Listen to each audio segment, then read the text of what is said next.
ಶ್ರದ್ಧಾಪೂರ್ವಕವಾಗಿ ಮತ್ತು ಅಂತಃಕರಣಪೂರ್ವಕವಾಗಿ ಕರ್ನಾಟಕದ ನೂತನ ಮುಖ್ಯಮಂತ್ರಿ 25ನೇ ಮುಖ್ಯಮಂತ್ರಿಯಾಗಿ ನಮ್ಮ ನಾಯಕರು ಕಾರ್ಯಕರ್ತರ ನಾಯಕರು ಇವತ್ತು ಡಿ.ಕೆ.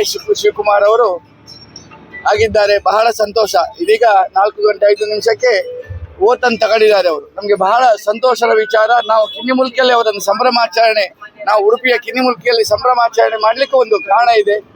ಸನ್ಮಾನ್ಯ ಸಿದ್ದರಾಮಯ್ಯ ಅವರ ಅನೇಕ ಕಾರ್ಯರೂಪದ 5 ಗ್ಯಾರಂಟಿಗಳೊಂದಿಗೆ ಜನಮನ ಗೆದ್ದ ನಮ್ಮ ಕಾಂಗ್ರೆಸ್ ಸರ್ಕಾರ ಇದೀಗ ನಮಗೆ ಇವತ್ತು 25ನೇ ಮುಖ್ಯಮಂತ್ರಿಯಾಗಿ ಡಿ.ಕೆ. ಶಿವಕುಮಾರ್ ಅವರು ಪದಗ್ರಹಣ ಮಾಡಿದ್ದಾರೆ. ನಮಗೆ ಬಹಳ ಸಂತೋಷ ಆಗ್ತದೆ. ನಾವು ಇಲ್ಲಿ ಕಿನ್ನಿಮುಲ್ಕಿಯಲ್ಲಿ ನಾವು ಅದನ್ನು ಹೆಚ್ಚು ಕಮ್ಮಿ 20,000ಕ್ಕೂ ಅಧಿಕ ನಾವು ಸ್ವೀಟನ್ನು ಕೊಟ್ಟು 12 ವಿಶೇಷ ಮಕ್ಕಳ ಶಾಲೆಗಳಿಗೆ ಹೋಗಿ ವೃದ್ಧಾಶ್ರಮಕ್ಕೆ ಹೋಗಿ ಕುಕ್ಕರ್ ಮತ್ತು ಫ್ಯಾನ್ ಅನ್ನು ಕೊಟ್ಟು ಸಾಯಂಕಾಲ ನಮ್ಮ ಅಮ್ಮನ ಸನ್ನಿಧಾನ ಜಯದುರ್ಗಾ ಪರಮೇಶ್ವರಿ ಅಮ್ಮನ ಸನ್ನಿಧಾನದಲ್ಲಿ ನಮ್ಮ ರಾಜ್ಯದ ನಮ್ಮ ಕಾಂಗ್ರೆಸ್ ಶಾಸಕರು 136 ಮಂದಿ ಇದ್ದಾರೆ. ಈಗ 136 ಅಟ್ಟೆ ಮಲ್ಲಿಗೆ ಹೂವಿನ ಪೂಜೆಯನ್ನು ನಾವು 6:30 ಗಂಟೆ ಮಾಡ್ತಾ ಇದ್ದೇವೆ. ಇನ್ನು ನಮಗೆ ಸಂತೋಷದ ವಿಚಾರ, ನಾವು ಕಳೆದ ಬಾರಿ ಗಣೇಶೋತ್ಸವಕ್ಕೆ ನಮ್ಮ ನಾಯಕರು, ಜನರ ನಾಯಕರು, ಕಾರ್ಯಕರ್ತರ ನಾಯಕರು, ಬಡವರ ಬಂಧು ಡಿ.ಕೆ. ಶಿವಕುಮಾರ್ ಅವರು ನಮ್ಮ 20ನೇ ವರ್ಷದ ಗಣೇಶೋತ್ಸವಕ್ಕೆ ಕನ್ನರ್ಪಾಡಿ ಕಿನ್ನಿಮುಲ್ಕಿಯ ಗಣೇಶೋತ್ಸವಕ್ಕೆ ಬಂದಾಗ ನಾವು ಮೊದಲು ಕರ್ನಾಟಕ ರಾಜ್ಯದಲ್ಲಿ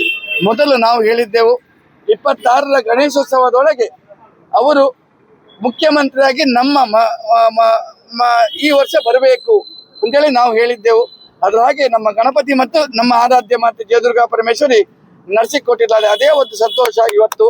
ಅದಕ್ಕೋಸ್ಕರ ನಾವು ಈ ಕಿನ್ನಿಮುಲ್ಕಿ ಕನ್ನರ್ಪಾಡಿಯ ವಾತಾವರಣದಲ್ಲಿ ಸಂಭ್ರಮಾಚರಣೆಯಿಂದ, ಯಾಕಂದ್ರೆ ನಾವು ಕೂಡ ಅವರ ಅಭಿಮಾನಿಗಳು. ಯಾಕಂದ್ರೆ ಅವರ ಶಕ್ತಿ ನಮಗೆ ಬುನಾದಿ, ಕಾರ್ಯಕರ್ತರಿಗೆ ಬುನಾದಿ ಹೇಳಿದ್ರೆ ಅವರದ್ದೊಂದು ಶಕ್ತಿ. ಯಾಕಂದ್ರೆ ಈ ಹಿಂದೆ ಕೂಡ ಅನೇಕ ನಮಗೆ ಕಾರ್ಯಕರ್ತಗಳಿಗೆ ನೋವಾದಾಗ ನಾವಿದ್ದೇವೆ ನೀವು ಒಟ್ಟಿಗೆ ಅಂತ ಹೇಳಿದ ಒಂದು ನಮ್ಮ ನಾಯಕರು ಇವತ್ತು ಮುಖ್ಯಮಂತ್ರಿ ಆಗಿದ್ದಾರೆ ಹೇಳಿಕ್ಕೆ ಬಹಳ ಸಂತೋಷ ಪಡ್ತೇನೆ. ಇವತ್ತಿನ ದಿವಸ ನೋಡಿ, ನಮಗೆ ಬೆಳಿಗ್ಗೆ ತುಂಬಾ ಮಳೆ ಇತ್ತು.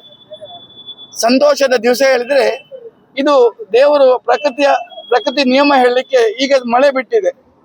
ಬೆಳಿಗ್ಗೆ ಸಂತೋಷದಿಂದ ಮಳೆ ಬಂದಿದೆ. ನಮ್ಮ ರಾಜ್ಯಕ್ಕೆ ಹೊಸ ಮುಖ್ಯಮಂತ್ರಿ 25ನೇ ಮುಖ್ಯಮಂತ್ರಿ ಆಗಿದ್ದಾರೆ, ಡಿ.ಕೆ. ಸಾಹೇಬರು ಆಗ್ತಾರೆ ಅಂತೇಳಿ ಮಳೆ ಬಂದ್ರೆ ಈಗ ಈ ಸಂತೋಷದ ವಾತಾವರಣ. ಇಷ್ಟೊಂದು ನಾವು ಸಿಹಿ ತಿಂಡಿಯನ್ನು ಇಲ್ಲಿ ಕಾರ್ಯಕ್ರಮವನ್ನು ಇದು ಮಾಡುವಾಗ ಮಳೆರಾಯ ನಮ್ಗೆ ನಿಂತಿದ್ದಾನೆ. ಇಲ್ಲಿ ಸ್ವಲ್ಪ ಕೊಂಚ ಹೊತ್ತು ಬಿಡು ಕೊಟ್ಟಿದ್ದಾರೆ.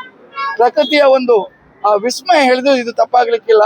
ಅದಕ್ಕೋಸ್ಕರ ಬಹಳ ಸಂತೋಷದಿಂದ ಇವತ್ತು ನಾವು ಮುಖ್ಯಮಂತ್ರಿ ಪದಗ್ರಹಣ ಮಾಡಿದ ಡಿ.ಕೆ. ಶಿವಕುಮಾರ್ ಅವರು ಸಂತೋಷದಿಂದ ಆಚರಿಸ್ತಾ ಇದ್ದೇವೆ.